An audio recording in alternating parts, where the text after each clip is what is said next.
Walipokwenda kule Civil High Court, meneja wa DTB alipopanda pale kwenye chemba akiulizwa ile loan walimpa vipi Anwar Bayusuf marehemu, ilikuwa hawana ushahidi. Wakili wao akasema ya kwamba loan walimpatia marehemu lakini kwa mdomo, si kwa maandishi. Haiwezekani katika rules and regulation, terms and condition, benki hawezi patia mtu loan ya mdomo, ni lazima kuwe na maandishi. Kitu kinachozungusha pale ni kitu cha urongo.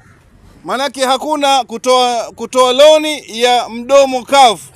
Lazima loni kutolewa na mkataba, ndio itaeleweka. Lakini mpaka leo DTB hawana ushahidi, hawana lolote.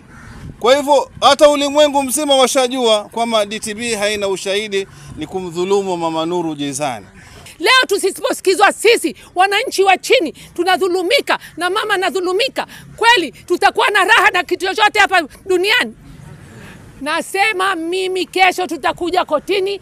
Hivi tulivyokuja leo ni kidogo, kesho tutakuja kwa wingi. Tutataka kuambia Diamond Trust wawache dhulma zao, wawache dhulma zao na kunyanyasa. Nur Jezan power! Power! Nur Jezan power! Power!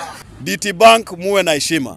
Musije mkanyanyasa mtu mkiona kwamba yeye hana watu ambao watasimama naye.